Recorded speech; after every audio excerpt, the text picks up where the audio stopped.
छत्रपती शिवाजी महाराज महाराजस्व समाधान शिबिर अभियान टप्पा 1 चा पालकमंत्री गणेश नाईक यांच्या हस्ते शुभारंभ।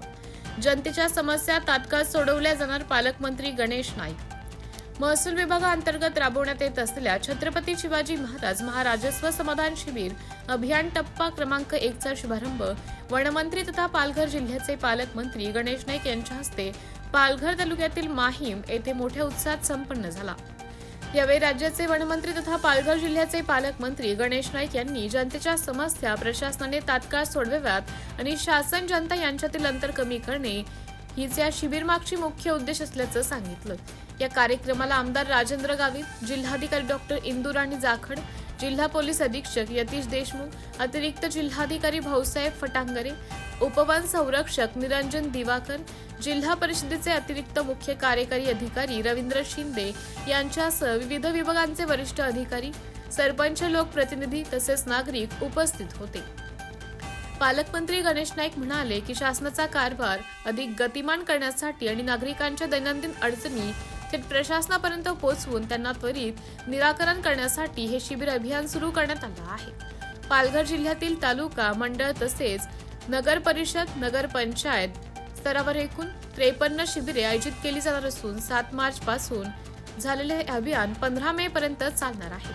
माहीम गावाच्या ऐतिहासिक महत्त्वाचाही यावेळी त्यांनी उल्लेख केला। पूर्वी माहीम हे पालघर परिसरातील प्रमुख व्यापार केंद्र होते। तेथील बंदरातून समुद्र मार्ग व्यापार होत असे। 1926 साली येथे बाजारपेठ उभारली गेली होती।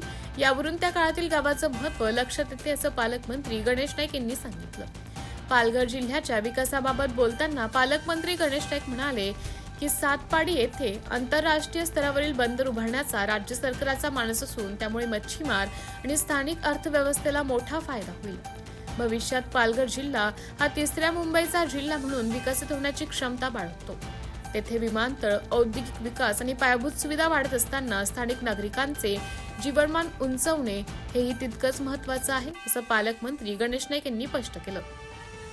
विकास प्रकल्पांना स्थानिकांचा पाठिंबा मिळण्यासाठी त्यांना रोजगार, उद्योग आणि स्थानिक संधी, आर्थिक संधी उपलब्ध करून देणे गरजेचं असल्याचं त्यांनी सांगितलं। जिल्हाधिकारी, उपविभागीय अधिकारी, तहसीलदार, नायब तहसीलदार, मंडळ अधिकारी व तलाठी यांनी लोकांच्या अडचणींचे टप्प्याटप्प्याने निराकरण करण्याची जबाबदारी घ्यावी असं आवाहनही पालकमंत्री गणेश नाईक यांनी केलं। याशिवाय जिल्ह्यातील युवकांना उद्योग व्यवसायासाठी प्रोत्साहन देण्यासाठी ग्राम पातळीवरून माहिती संकलित करून जिल्हा स्तरावर त्याची छाननी करावी आणि योग्य त्या योजनांद्वारे कर्ज व मदत उपलब्ध करून द्यावी असंही त्यांनी सूचित केलं।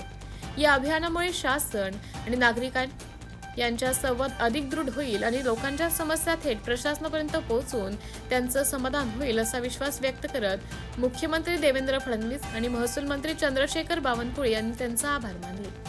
15 मे रोजी या अभियानाची सांगता होणार असून त्यावेळी या मोहिमेचा सविस्तर अहवाल तयार करून राज्य शासनाला सादर करण्यात येणार असल्याचं पालकमंत्री गणेश नाईक यांनी सांगितलं। MTV न्यूजसाठी जिल्हा प्रतिनिधी ऋषिकेश जाधव, पालघर।